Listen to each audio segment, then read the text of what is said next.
কৃষক যে দাম পাওয়ার কথা সেটা পাচ্ছে না, সেটা পাচ্ছে সব ধরেন ব্যবসায়ীরা, এরা সিন্ডিকেট করতেছে, আলুর দাম বেড়ে যাচ্ছে। আজকে মাল কিনছি আমি 20 টাকা, মাল বেচছি 60 টাকা। যারা বান্ধুটি করে রাখছে তারা স্টোরে মাল ছুঁয়ে তারা মাল বের করে না, বাজারে সংকট দেখায়। সিন্ডিকেট ব্যবসা, সব জায়গায় সিন্ডিকেট ব্যবসা হয়ে গেছে। আমাকে মনে করেন ওষুধ খরচা, সার খরচা সবই বেশি, কামলা খরচা বেশি।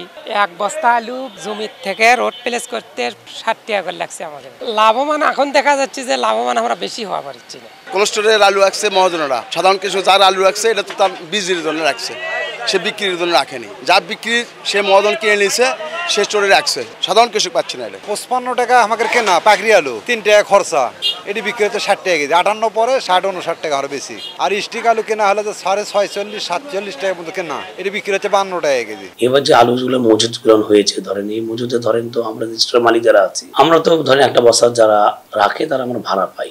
এখানে ধরেন কৃষক আছে, ব্যবসায়ী আছে, আড়তদার আছে, তারা বিভিন্ন তারা আলু রাখে আমাদের এই হিমাগারে। কালকে আমার হিমাগার থেকে দেখলাম যে 45 টাকা স্টিক আলু বিক্রি হয়েছে, আর আমাদের দেশি পাকড়ি যেটা 51 টাকা 52 টাকা দিয়ে বিক্রি হচ্ছে। এটা ভাড়া ছাড়া অন্য কিছু পায় না। ইতিমধ্যে আপনারা জানেন যে জেলা প্রশাসন বগুড়া কর্তৃক বাজার দ্রব্য মনিটরিং কার্যক্রম আরো জোরদারকরণ, নিত্য প্রয়োজনীয় পণ্যের দাম সহনীয় পর্যায়ে রাখার জন্য গত 9 তারিখে বিভিন্ন স্টেক হোল্ডারদের সাথে আমাদের একটি গুরুত্বপূর্ণ মিটিং অনুষ্ঠিত হয়েছে। সেই মিটিং এর আলোকে আমরা বিশেষ করে ভোক্তাধিকার সংরক্ষণ অধিদপ্তরের সহকারী পরিচালক, জেলা প্রশাসনের নির্বাহী ম্যাজিস্ট্রেটগণ এবং পুলিশের সহায়তায় বিভিন্ন যে বাজারগুলো রয়েছে, ফতে আলী বাজার, রাজা বাজার সহ গুরুত্বপূর্ণ বাজারগুলোতে আমরা নিয়মিত মনিটরিং করছি। যদি আমাদের ক্রয়ের সাথে যদি বিক্রয় মূল্যের যদি কোনো অসামঞ্জস্যপূর্ণ মূল্য যদি আমাদের কাছে প্রচলিত হয়, সেটি নিয়ে আমরা তাৎক্ষণিক ব্যবস্থা নিচ্ছি।